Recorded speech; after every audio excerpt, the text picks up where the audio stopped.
Now let's talk about the abdominal aortic aneurysm scan. The aorta is the main blood vessel that carries oxygen-rich blood from your heart to the rest of your body. As you get older, the wall of your aorta can weaken and swell. This bulge is called an aneurysm. It is more common in the part of the aorta situated in the abdomen. You are more likely to have an aneurysm if you are male and you smoke and have high blood pressure or high cholesterol. Sometimes there may be a history of an aneurysm in a close relative. You may be unaware that you have an aneurysm, as it rarely causes symptoms until it ruptures. A ruptured aneurysm is a medical emergency as it causes severe internal bleeding and is often fatal, so early detection can be life-saving. You may be offered a scan if you are at increased risk. For example, if you're a man over 65. The ultrasound scan will involve you lying on a bed with your top clothes pulled up. Some gel will be put on your abdomen and a probe that transmits the sound waves is placed on it. Images of your aorta will appear on a screen and the width of it will be measured to check for an aneurysm. What the results might mean. You will usually be given your results right away. It is a very reassuring if your scan shows that your aorta is normal and you will not need further scans. However, if a small aneurysm is found, then you will be called back for regular repeat scans, as aneurysms usually get larger over time. If an aneurysm reaches 2 1/4 inches or 5.5 centimeters, then it is more likely that you will be considered for surgery as the risk of rupture is significant once it is larger than this. Blood pressure in the aorta can cause a weakened area of the artery wall to bulge. The bulge will continue to grow and has the potential to burst, which is often fatal. A dissecting aneurysm occurs when there is a tear in the inner wall of the artery. Blood seeps into the artery wall, causing it to swell and the wall to thin. This is a medical emergency. A technician will use a probe called a transducer to bounce sound waves off your aorta. This echo information is then used to create an image of the aorta on a computer screen. Maintain normal blood pressure. Cut out saturated far from your diet, stop smoking, and keep physically active. Thank you so much for your attention.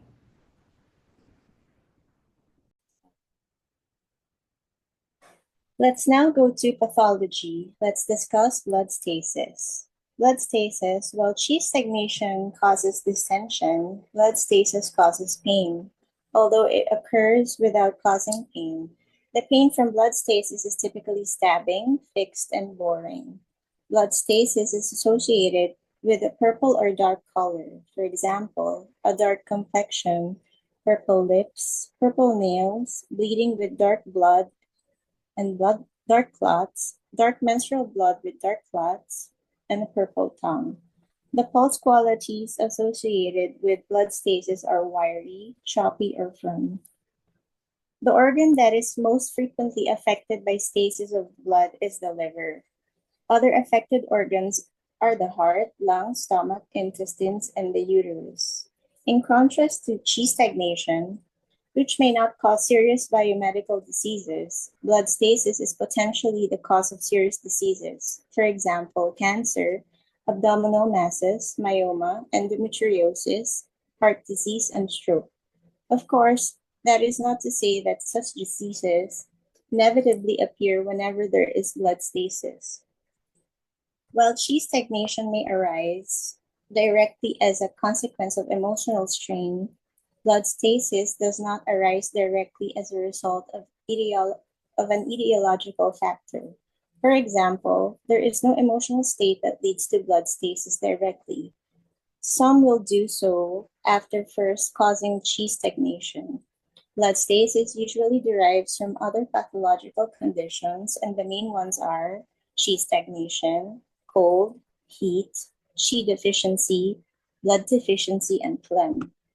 Blood stasis is also important an important pathogenic factor because it becomes itself the cause of further disharmonies. In fact, blood stasis may cause the following pathological conditions like heat, dryness, blood deficiency, chi deficiency, and bleeding hemorrhage. As you can see in the diagram, the causes of blood stasis from the causes of blood stasis to the consequences of blood stasis.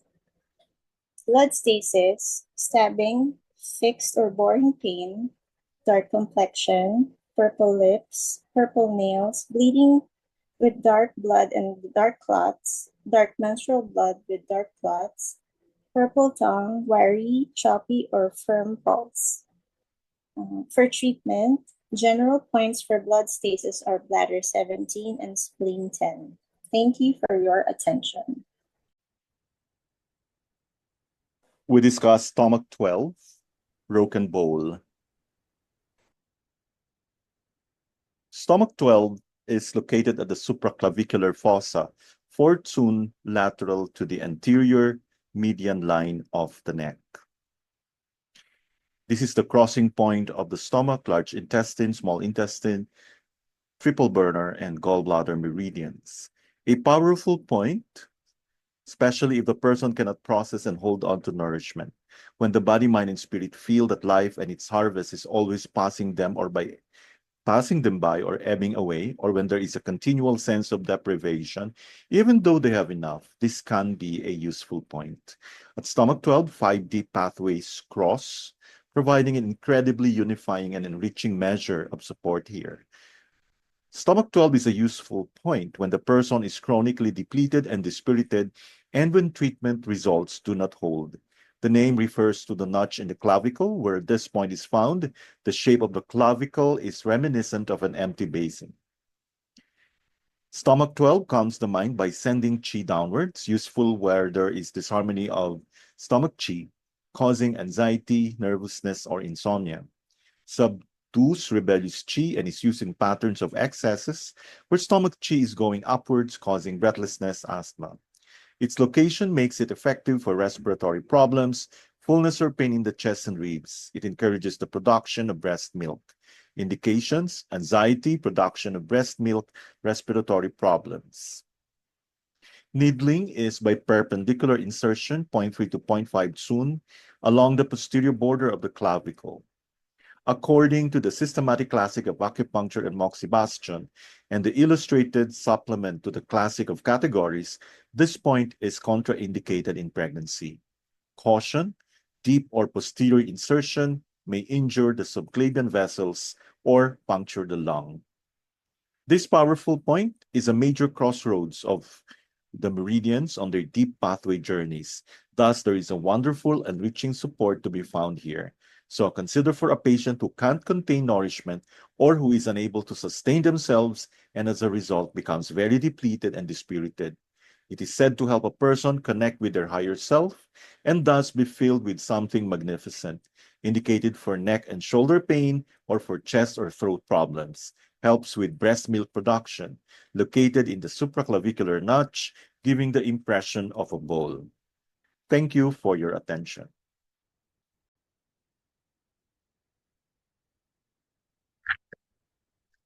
Okay, so we are now with our liver patterns. This time we'll talk about liver fire blazing upward.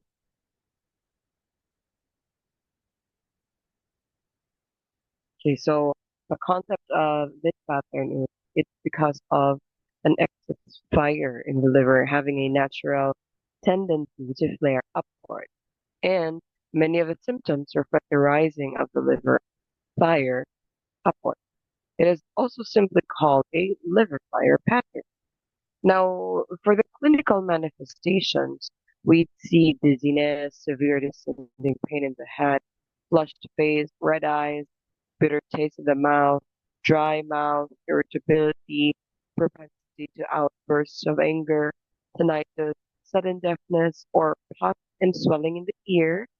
We also have insomnia, dream disturbed sleep with vivid dreams.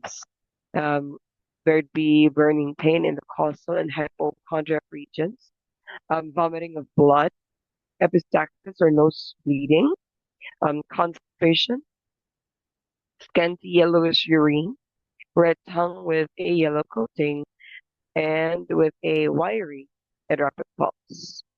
Now, the key symptoms here is there's excess heat pattern along the liver channel. So this is a chart or the analysis of a liver fire blazing upward. So there's three: fire, heat harassing the liver and gallbladder, and um, interior exuberant full heat, red tongue with yellow coating and wiry and rapid pulse are signs of liver excess fire syndrome. So yeah, this is just a summary of it.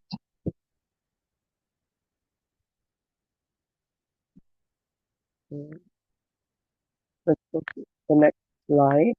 Um, for the etiology of the liver fire blazing, we have take note: long-standing anger, resentment, frustration, excessive alcohol, sweet, fatty foods, and meat. Now, the underlying or the accompanying pathology is liver qi, stagnation transforming to liver fire, depressed internal DAPI. So, again, the signs and symptoms are as mentioned earlier. There's also deafness or sudden onset tinnitus, the red face, temporal headache, thirst, dream disturbed sleep, constipation also with dry stools, dark yellow urine, nosebleeds, coughing blood, vomiting blood, and scorching hypochondrial pain. For the pulse, again, it's wiry and rapid. The tongue should be red or redder sides, and dry yellow coating. Now, for the principle, the treatment principle here is we have to clear the liver, drain the fire, and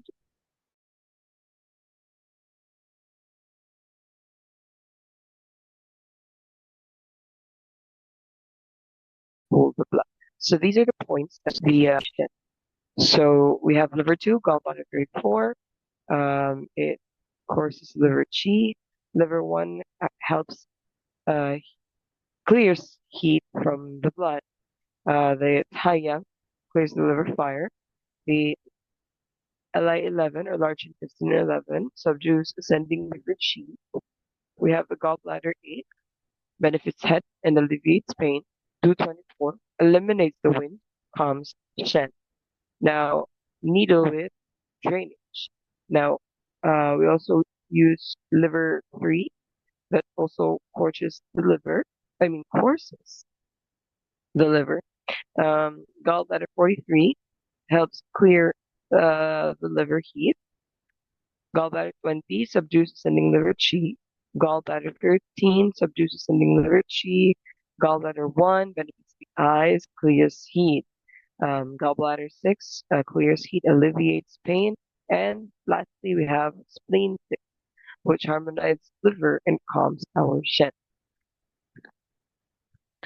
Now, the advice here is the patient should avoid consuming substances that create heat in the liver, particularly alcohol, hot spices, fried food, and too much red meat should be avoided. Now, stress and pent up emotions, especially anger and frustration, create heat in the liver. When there is liver fire, it is advisable to try to resolve the emotion. They should learn how to regulate those emotions. The physical activities such as sport, running, swimming, or dancing will be beneficial because it will disperse stagnant liver chi. So movement, which is often involved in the creation of liver fire. All right. I hope you enjoyed it. Thank you so much. Inquiring perspiration. Abnormalities of perspiration can help differentiate syndromes of interior exterior, cold heat, and deficiency strength or deficiency excess. The key aspects are the following. Is the patient sweating? When does the patient sweat? In which area is the patient sweating? How much is the patient sweating? Sweating may be absent in exogenous illnesses, internal injuries, and early stages of certain chronic illnesses. In exterior illnesses, absence of sweat accompanied by cold intolerance, mild fever, and a floating and tight pulse indicates cold in the exterior. The reason is that the exogenous cold evil suppresses defensive yang and blocks the sweat pores. In internal injuries, absence of sweating, accompanied by dehydration of the skin with withering of the hair, is mostly due to deficiency of yin blood, sweat losing its source, or deficiency of yang qi, the loss of evaporative function. If the sweating is associated with fever, wind aversion, and a floating and even pulse, it indicates deficiency in the exterior caused by exogenous wind opening the sweat pores. If the sweating is associated with high fever, mild cold aversion, sore throat, and a floating and rapid pulse, it indicates heat in the exterior caused by internal heat diffusing into the exterior. There are four major patterns of sweating in interior illnesses. Spontaneous sweating is sweating in the daytime, even without physical activity, but more so with exertion. It is often accompanied by cold aversion, weariness, shortness of breath, and unwillingness to speak. It is due to deficiency of qi or yang. When yang qi is deficient, the superficies is unprotected and the sweat pores cannot be closed.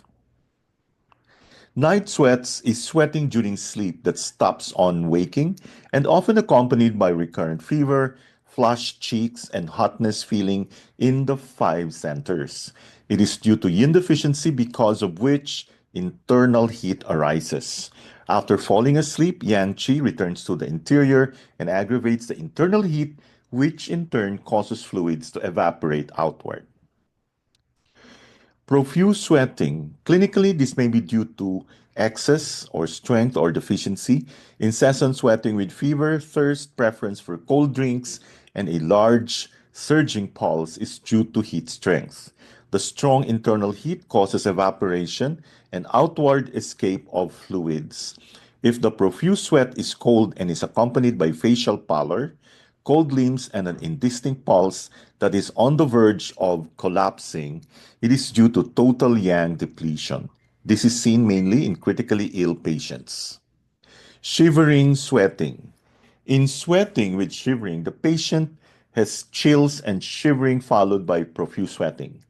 The face shows expressions of misery. If the fever subsides with the sweating, the pulse becomes calm and the body becomes cool. It is a favorable sign that the pathogenic evil has been expelled. If sweating occurs but the patient still has restlessness and dysphoria, and the pulse is swift and hurried, it is a danger sign that evil chi has overcome genuine chi. Thank you for your attention. Let's now go to comprehensive health history. Let's discuss past medical history. In the past medical history, this section of the health history collects information about all the patient's past health and illnesses, with a particular emphasis on disease processes, surgical procedures, and hospitalizations. The term is somewhat of a misnomer. Although a patient may report having been diagnosed with essentially hypertension 4 years ago, the condition will continue to be an active disease process requiring ongoing evaluation and treatment in the present. Thus, past, in many cases, refers to the point in time at which a condition was initially diagnosed, not that it no longer affects the patient. The information gained from this portion of the history often gives the provider important clues about the etiology or contributing factors to the patient's current healthcare needs. The key elements of the past medical history include patient's definition of health and perception of current health status. we ask the patient to fully describe her or his health. For childhood illnesses, we record the date, treatment, and any long-term adverse sequelae, especially that any that affect the patient's functional abilities, example, post-polio syndrome, or current health status, example, past history of untreated streptococcal infection, which may contribute to mitral valve disease of the heart. Illnesses to note include measles or rubella, mumps, pertussis, chickenpox, poliomyelitis, diphtheria, rheumatic fever, scarlet fever, and smallpox. For major adult illnesses or conditions, we record the date of diagnosis, treatment, and whether the condition was successfully treated or requires ongoing care. Assess impact on patients' functional ability and quality of life. Illnesses or conditions to note include tuberculosis, coronary artery disease, especially myocardial infarction, hypertension, dyslipidemia, diabetes mellitus, a specific type, cancer, autoimmune disorders such as lupus erythematosus, osteo or rheumatoid arthritis, gout, substance abuse, seropositivity for HIV or HIV positive, AIDS, hepatitis, a specific type, obesity, and sexually transmitted disease. For allergies, we note any allergies to food, beverages, example, sulfites in some wines, drugs, and environment. Record type, the rapidity of symptomatic response to exposure with a particular attention to any respiratory symptoms. Assess the patient's knowledge of potential allergens and identify steps taken to limit exposure. Record treatment including prescription and over-the-counter medications and desensitization therapy. If patient has a history of severe allergic reactions, does she or he carry a medical alert data on her or his person at all times? Has the patient been prescribed an emergency treatment such as an anaphylaxis kit or EpiPen, a pre-filled self-injectable epinephrine syringe? For medications, elicit and record the name, dosage, and frequency of administration of all current and, to the extent possible, recent past prescription and non-prescription medications. Many patients do not consider vitamins, laxatives, dietary aids, and supplements, herbal products, and common drugs such as aspirin, acetaminophen, and antacids as being non-prescription medications and will not report their usage unless specifically questioned about them. Fully describe any drug, allergies, and adverse reactions experienced by the patient while taking any medication. Do not accept the statement "I'm allergic to" at face value. Ask the patient to describe what signs, like examples like hive-like rash, or symptoms like nausea, were experienced and who determined that he is actually allergic to that particular drug. It should be noted that not all adverse drug effects are detectable by the patient. For example, HMG-CoA reductase inhibitors, commonly referred to as statins, are used to treat dyslipidemia and may cause elevated levels of liver enzymes in susceptible patients. Ask if the patient has ever been told to discontinue a medication because of abnormal blood chemistries. Also, inquire and fully document any CAM, including foods and beverages, such as herbal teas that the patient consumes as a treatment. This information will help the provider to develop a culturally appropriate plan of care with the patient and will preclude prescribing medications that could produce adverse interactions or have altered efficacy. Thank you for your attention. Okay, so we're now here with acupuncture for emergency. This time we'll talk about shock, its etiology, pathology, and clinical manifestation. All right, so let's begin. So, shock is a critically serious condition characterized by pallid complexion, dulled sensorium or loss of consciousness, cold limbs, an indistinct uh, thread-like pulse, and severely reduced blood pressure. For etiology and pathology, the fundamental pathological mechanism of shock is exhaustion of qi, blood, yin, or yang.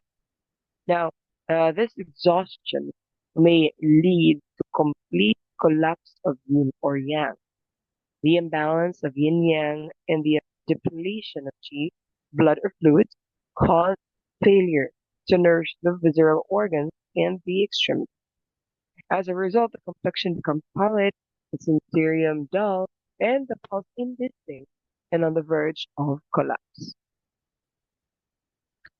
Now, several causes can lead to this pathological state.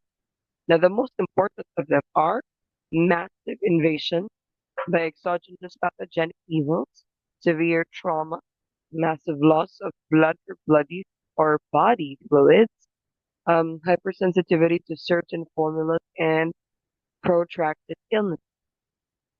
So we have strong heat and poisons in the interior due to invasion of exogenous pathogenic evils may consume yin fluids or cause depletion of yang qi as genuine qi fails to overcome evil qi. This in turn leads to imbalance of yin yang as well as qi and blood, so that the meridians and visceral organs become malnourished. Now, massive blood loss from any cause or massive loss of fluids from vomiting, diarrhea, sweating, or burn injury may lead to qi exhaustion or further to yang exhaustion. Now, depending on circumstances, collapse of qi, blood, yin or yang, or combination of any of these may ensue. Now, a severe disease of the heart may induce severe imbalance of yin, yang, or qi blood, and further lead to exhaustion of genuine qi and heart yang. As a result, blood circulation becomes severely impaired. Now, in the late stages of a protracted illness, yang qi or yin essence may become exhausted by such additional factors as superimposed attack by exogenous pathogenic evil, improper diet, or emotional disturbance. Now, by a similar process, senescence with chronic insufficiency of qi, essence, or blood also predisposes to exhaustion of yang qi or yin essence. Now, severe trauma, severe pain, and hypersensitivity to animal bites or formulas can all induce serious disharmony between yin and yang or between qi and blood. And this could lead further to exhaustion of yang qi. Now, for the clinical manifestation and key points of for diagnosis of shock is uh, depending on the complexion. If it becomes pallid and the hands and feet become cold and difficult to warm, then the heart shows palpitation and the mind becomes spiritless and dull. There may be profuse sweating. The pulse becomes thread-like and feeble, and the condition worsens. There may be loss of consciousness with cyanosis of the lips and of the distal extremity. Now, the skin also becomes cold and clammy. Some patients have profuse sweating so that the skin drips or is covered with droplets. Now, the respiration becomes rapid and shallow, and the pulse becomes indistinct or not palpable. Then the urine also flow. The urine flow becomes markedly decreased or stopped altogether. and the blood pressure falls and may be difficult to raise.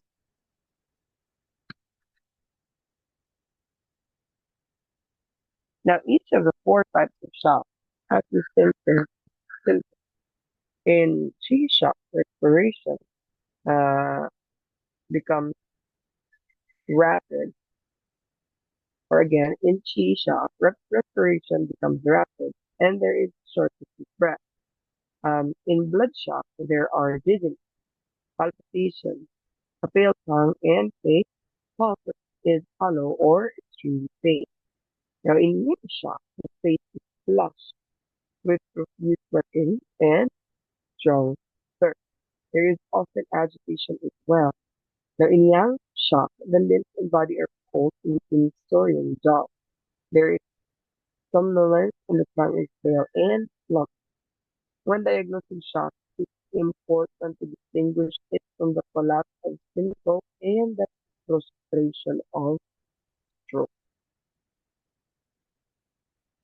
Yeah, I hope that helps. Thank you so much for your attention. Let us now talk about erectile dysfunction, the pathogenic factors. Dampness, blood stasis, stasis of essence, surging, and phlegm are the main pathogenic factors that adversely affect erection.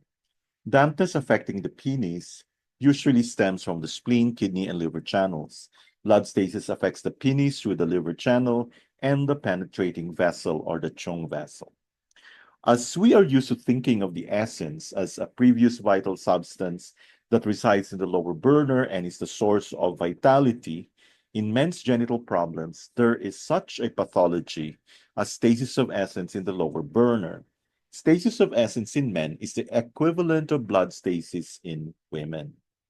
The clinical manifestations of stasis of essence are stabbing pain in the lumbar region, pain in the perineum, hypogastric pain, pain in testes and or penis, impotence, premature ejaculation, priapism, prostatic hypertrophy, premature graying of hair, itching or pain in the pubic region, abnormal sperm, Peyronie's disease, purple tongue, choppy or firm pulse. Clinical manifestations, again, of essence in men's genital system would include the following. So here is a tabulated form of the manifestations. Phlegm is a common pathology of men's genital system in the same way that it is for the uterus. In men, the main genital conditions manifesting with phlegm are as follows: prostatic hypertrophy, Peyronie's disease, priapism, impotence, sweaty genitals. Pulse is slippery. Clinical manifestations, again, are the following in tabulated form. Summary: pathology of erectile dysfunction in Chinese medicine. We have full, empty conditions, and impotence. Let's start with the full conditions: dampness, phlegm, blood stasis, and stasis of essence. Empty conditions are heart blood deficiency, heart and gallbladder qi deficiency, kidney yang deficiency, liver blood deficiency, kidney yin deficiency. The main organs involved in the pathology of impotence are kidneys, liver, and heart.